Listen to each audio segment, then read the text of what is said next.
High views. Shivshankar Reddy అని చెప్పేసి Facebook మిత్రుడు, జర్నలిస్టు.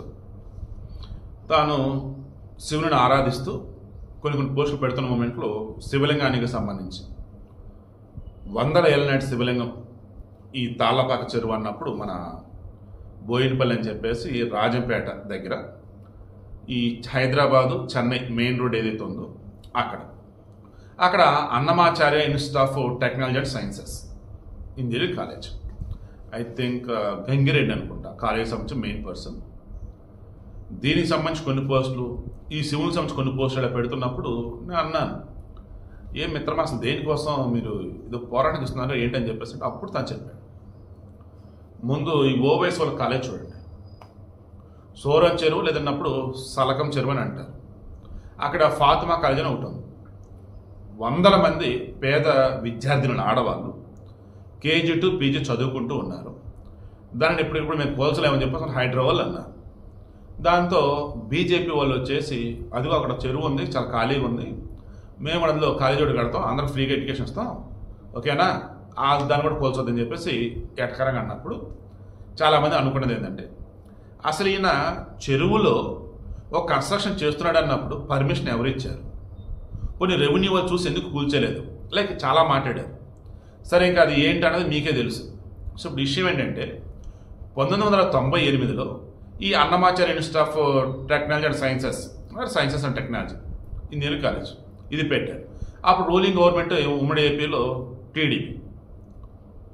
మరి ఈయన పర్మిషన్స్ ఏ బేస్ మీద తీసుకున్నాడు అన్నప్పుడు ఇతను అడిగారు, శివశంకర్ని అడిగాను. నేను వెనకాల అటాచ్ చేసిన ఏవైతే ఉన్నాయో ఎండింగ్లో వచ్చేసి ఎంఆర్ఓ రెండోసారి కూడా నోటీసులు పంపారు, అది అటాచ్ చేస్తా. ఈ మధ్యలో మొత్తం వచ్చేసి నేషనల్ గ్రీన్ ట్రిబ్యునల్ చెన్నై బ్రాంచ్లో ఐ థింక్ ఈరోజు ఈ పార్టీకి ఏదో తరఫున లాయర్ కూడా అక్కడ చెప్తా ఉన్నాడు. ఏమనంటే, ఇతను ఆ చెరువులో ఉన్నటువంటి భూములను ఆక్రమించేసుకొని కాలేజీని ఎక్స్పాండ్ చేసుకుంటూ పోయినాడు. అదేమనంటే మధ్యలో వేరే కొంతమంది వచ్చి ఇతను చెప్పింది ఏంటంటే, జర్నలిస్ట్ మిత్రులు అన్నాడు, మీరే ఆక్రమించుకుంటారా, మేము ఆక్రమించుకొని పట్టుకుంటాం అన్నట్టు. మరి ఆ చెరువులో నీళ్ళు ఎందుకు రావు ఏంటి అన్నప్పుడు, అదంతా పెద్ద కథ అన్న, దానికి సంబంధించి గోడ లాంటిది పెట్టుకున్నా, దానికి నీళ్ళు వచ్చేది వేరే మార్గం డైవర్ట్ చేసిన, ఇక్కడికి నీళ్ళు రావు. అలా నువ్వు ఆక్యుపై చేసి కట్టుకుంటే ఎవరేం మాట్లాడరా, మేము కూడా ఆక్యుపై చేస్తామని చెప్పేసి కొంతమంది వెళ్ళి కొంత ప్రాంతం ఆక్యుపై చేస్తే తెల్లారేసరికి అక్కడ శివలింగం వచ్చిందంట. ఇదిగో ఈ ప్రాంతం అదని ఈరోజు ముగ్గు పోసుకుని వెళ్ళారు కొంతమంది. ఆయన ఆక్రమిస్తే ఎవరేం మాట్లాడరా, మేము కూడా ఆక్రమించేసుకుని ముగ్గు పోసుకుని వెళ్ళి నెక్స్ట్ వచ్చేసి అక్కడ శివలింగం వచ్చేసింది. ఏంటంటే గుడి, ఇంకా దాన్ని ఎవరు ఆక్రమించుకోకూడదా అంటే ప్లేస్ని ఇంకా అలా వదిలేయాలి. ఇతను నాకేం చెప్పాడు అన్నప్పుడు ఆ పీడిఎఫ్ డాక్యుమెంట్ మొత్తం నేను చూసి నాకు అర్థమైంది ఏంటంటే, ఇతను ఆ తాళ్ళపాక చెరువుకు సంబంధించి దాని పునరుద్ధరణ కోసం, దాని రక్షణ కోసం, ప్రకృతిని కాపాడడం కోసం ఎఫర్ట్స్ పెడుతూ ఉన్నాడు. దెన్ ఈ కాలేజీ వాళ్ళు ఏం చేస్తున్నారు, ఎవరికైనా చెప్పుకో, ఎందరైనా పో, మమ్మల్ని ఎవరేం చేయలేరు అన్నట్టుగా వాళ్ళు ఉన్నారని. అదేమన్నప్పుడు లోకల్ ఎంఆర్ఓ దగ్గర నుంచి నోటీసులు వచ్చినా దాన్ని పైకోర్టుకి తీసుకెళ్ళడం, ఆ పైకోర్టు తేడా వస్తే సుప్రీంకోర్టుకి పట్టుకెళ్ళిపోవడం, ఇలా చేసుకుంటూ దాన్ని యాస్గా రన్ చేస్తూ ఉన్నారు. మరి రూలింగ్ పార్టీ అన్నప్పుడు గతంలో వైసీపీ వాళ్ళు ఉన్నప్పుడు ఏకంగా ఈ కాలేజీకి ఆటానమస్ అన్నట్టు, ఆ తర్వాత వచ్చి డీమ్డ్ యూనివర్సిటీ కూడా ఇచ్చేశారు. ఇప్పుడు యూనివర్సిటీ గ్రాంట్స్ కమిషన్ దగ్గర నుంచి పర్మిషన్ పొందారు డీమ్డ్ యూనివర్సిటీ. అప్పుడు లొకేషన్ షేర్ చేయాలి కదా, ఎక్కడుంది ఏంటన్నప్పుడు దాన్ని యాక్చువల్గా జియో ట్యాగింగ్, శాటిలైట్ ఆధారితమైన చిత్రాలు పెట్టారు. వీళ్ళు బై హ్యాండ్ గీసేసి ఆ చిత్రాలు అటాచ్ చేశారు. దానిని ఇతను హైలైట్ చేస్తూ ఇంకెంత మంచి ప్రూఫ్ ఏం కావాలి, మేము ఇదే నేషనల్ గ్రీన్ ట్రిబ్యునల్లో పెడుతున్నామన్నారు. ఇవన్నీ ఓకే, లోకల్గా ఉన్నటువంటి అధికారులు ఏం చేస్తున్నారు, గతంలో అంటే వైసీపీలు ఉన్నారు, ఇప్పుడు వచ్చేసి టీడీపీ ఉంది, కూటమి ఉంది. మరి వీళ్ళు ఏం చేస్తున్నారంటే, సింపుల్ సార్, ఎవరు అధికారంలో ఉన్నా ఈయన డబ్బుతో మేనేజ్ చేస్తాడని చెప్పేసి అంటారు. ఈవిడకి మెయిన్ ఇంటెన్షన్ ఏంటంటే, ఇతను ఆరోపిస్తున్నట్టుగా అది గనక ఈ తాళ్ళపాక చెరువులో గనక ఉన్నట్టయితే, అది కూడా ఎలా మరలా ఫుల్ ట్యాంక్ లెవెల్ చెరువు తొట్టి, ఆ చెరువు తట్టు, ఆ భూములు అదో బఫర్ జోన్ అంటారు. బఫర్ జోన్లో కొంత, ఫుల్ ట్యాంక్ లెవెల్లో కొంత భూములు ఉన్నాయి. ఇతను చెప్తున్న వర్షన్ అయితే వెనకాల అటాచ్ చేస్తే మొత్తం అవే 1 by 1 చూడండి. నాకు మెయిన్ ఇంటెన్షన్ ఏంటంటే, నేను ఎప్పుడు కూడా ప్రతిపక్షంగానే వ్యవహరిస్తాను. సో రూలింగ్ పార్టీకి సంబంధించి వాళ్ళు చేసిన తప్పులను ఎత్తి చూపుతాను, లేదంటే ప్రజల పక్షాన పోరాడుతూ ఉన్న విషయాన్ని మీకు కన్వే చేస్తాను. అలా ఇక్కడ కూడా సో ఈ అన్నమాచార్య ఇన్స్టిట్యూట్ వాళ్ళు ఎవరైతే ఉన్నారో ఇంజనీరింగ్ కాలేజ్ మీది ఏం తప్పు లేదనుకున్నప్పుడు గవర్నమెంట్ దగ్గర నుంచి ఎన్ఓసి తీసుకోండి, నో అబ్జెక్షన్ సర్టిఫికేట్ తీసుకోండి. రెవెన్యూ యంత్రాంగం దగ్గర నుంచేసి క్లియరెన్స్ సర్టిఫికేట్ తీసేసుకోండి. దాన్ని శివశంకర్ రెడ్డి ఇటువంటి వాళ్ళు ఎవరైనా ఉంటే దాన్ని సైలెంట్ అయిపోతారు. అదర్వైజ్ ఆ కోర్టు కానీ వెళ్తున్నప్పుడు ఈ కాలేజీలో చదువుకునే పిల్లలు ఎవరైనా ఉన్నారో వాళ్ళు ఇబ్బంది పడక తప్పదు. ఈవెన్ మీ కాలేజీలో ఎవరైనా జాయిన్ అవ్వదు అనుకున్న వాళ్ళు కూడా వెనకడుగేస్తారు. సో అందుకని నేను ఒక జర్నలిస్ట్గా నేనేం అడుగుతానంటే, ఇదో నేషనల్ గ్రీన్ ట్రిబ్యునల్ దాకా వెళ్ళేదాకా ఆధారం మొత్తం సేకరించాడు అంటే తప్పు కాలేజీ యాజమాన్యం దగ్గర ఉందా, ప్రభుత్వ యంత్రాంగం దగ్గర ఉందా, ఎక్కడ ఉంది, లేదా లోకల్ రాజకీయ నాయకుల? సో అంతిమంగా నేను అడుగుతున్నది ఏంటంటే ఒకటి స్ట్రైట్గా అడుగుతూ ఉన్నాను కాలేజీ యాజమాన్యాన్ని అండ్ అధికార పార్టీని, లేదు గవర్నమెంట్ అధికారుల్ని. వీళ్ళు ఆ తాళ్ళపాక చెరువులో ఉన్నటువంటి భూములను ఆక్యుపై చేసి నిర్మాణాలు చేపడుతుంటే ఎందుకు చూస్తూ ఉన్నారు? రేపు రోజు ఇలాగ ప్రకృతి ప్రేమికులు ఎవరైనా వచ్చి ఏంటిదంతా అని పక్క ఆధారాలతో కోర్టుకు వెళ్తే అధికారుల మీద అక్షంతలు పడతా ఖాయం.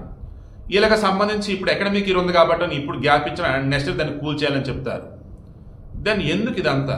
సో అంతిమంగా నేను కోరేది ఒకే ఒకటి, ఇప్పటికైనా కూటమి ప్రభుత్వం స్పందించాలి, రెవెన్యూ మంత్రి అనగానే సత్యప్రసాద్ గారు స్పందించాలి.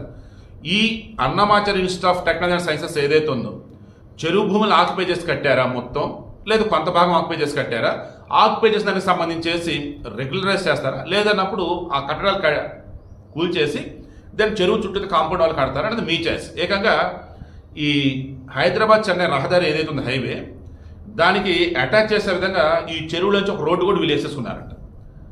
అంటే అసలు రెవెన్యూ వాళ్ళు అసలు ఏం చేస్తున్నారు నాకు ఇప్పటికీ అసలు అర్థం కావట్లేదు. నేను మరలా అడుగుతున్నా, మరలా చెప్తున్నా, ఎక్కడైనా కానీ ఒక కాలేజీ కట్టుకుంటున్నామంటే మన సొంత భూముల్లో కట్టుకోవాలి. అంతేగాని మన సొంత భూములు కట్టుకుంటూ దాని పక్కనే ఆనుకొని ప్రభుత్వ భూములు అవి ఆక్యుపై చేయటం, దాని పక్కనే ఆనుకొని ఈ చెరువులు నదులు సంబంధించిన ప్రాంతం దాన్ని ఆక్యుపై చేయటం, అదేమిటా నీళ్లు రాకుండా అడ్డుగోడ కడతాం, ఇలా చేస్తే ప్రకృతి విధ్వంసం కాదా? నీళ్లు నిండినప్పుడు అది రూట్ మార్చుకొని జనావాసాలకు వెళ్తే ఏంటి దిక్కది? అండ్ ఎప్పుడైనా గుర్తుంచుకోండి, రీసెంట్ టైమ్స్లో అడ్డదిడ్డంగా వరదలు వస్తున్నాయి, క్లౌడ్ బరస్ట్ అంటున్నారు, ఊలు కొట్టుకుపోతుంది. కారణం ఏంటంటే మన వాళ్ళు డెవలప్మెంట్ పేరుతో నదుల యొక్క నదుల యొక్క రూట్లు మార్చేసి ప్రాజెక్టులు కట్టుకుంటా పోతున్నారు. దాంతో ఒక్కసారిగా హెవీ ఫ్లో వచ్చినప్పుడు వాటర్ కొట్టేస్తుంది, మొత్తం ఊరే కొట్టుకుపోతుంది. సో అలా ఈ అన్నమాచార్య ఇన్స్టిట్యూట్ వాళ్ళ వల్ల ఆ తాళ్ళపాక ప్రాంతం అనేది ఏదైతే ఉందో చెరువు, ఆ బోయినపల్లి గ్రామం ఏదైతే ఉందో అక్కడ రాకూడదని, నిజంగా వీళ్ళు ఏ తప్పు చేయకపోతే ప్రభుత్వం నుంచి అనవసరంగా తీసేసుకుంటే ఇక శివశంకర్ రెడ్డి అంటే రిమైనింగ్ ఎవరైతే ఉన్నారో వాళ్ళంతా సైలెంట్ అయిపోతారు. అంటే నాలాంటి వాళ్ళు వచ్చేసి అసలు ఇటువంటి వీడియో చేయాల్సిన అవసరం కూడా ఉండదు. నేను మరలా చెప్తాను, ఈ వీడియోకి మెయిన్ పర్పస్ వచ్చేసి ఈ Annamacharya institute of technology and sciences ఏదైతే ఉందో అది అక్రమమా సక్రమమా అన్నది కనుక ఇప్పుడు రూలింగ్ పార్టీ కనుక తేల్చగలిగితే, వాళ్ళు యూజీసీ కోసం కనుక అప్లై చేస్తున్నారు కాబట్టి దెన్ జియో ట్యాగ్తో శాటిలైట్ పిక్సే ఇవ్వచ్చు, అవి సక్రమైన భూములే అన్నట్టు. అండ్ ఫైనల్లీ నేను మరలా కోరుతున్నది, మీరు స్కూల్ పెట్టినా, కాలేజీ పెట్టినా, యూనివర్సిటీ పెట్టినా, ఏది పెట్టినా సరే సక్రమమైనటువంటి భూముల్లోనే పెట్టండి. తమిళనాడులో కూడా ఏదో ల్యాండ్ ఉంది, అది కూడా ఈ ఏనుగులు సంచరించే ప్రాంతంలో పెట్టేశారు వాళ్ళు కూడా. అది సబ్ క్రిస్టియన్ యూనివర్సిటీ, అంటే మేనేజ్మెంట్ మొత్తం వాళ్ళు. అక్కడ వచ్చేసి రూలింగ్ పార్టీ వాళ్ళు సపోర్ట్గా ఉన్నారు, దాంతో ఎవరైనా చేయలేకపోతున్నారు. రేపు గవర్నమెంట్ మారితే ఆ యూనివర్సిటీని కూల్చేస్తారంటే ఇలా చాలా ఉన్నాయి మన ఇండియాలో. రూలింగ్ పార్టీని అడ్డుపెట్టిన కొంతమంది, రూలింగా నాన్ రూలింగ్ ఎవడైతే ఏమి డబ్బులన్నీ కొనేద్దని చెప్పి కొంతమంది ఇలా.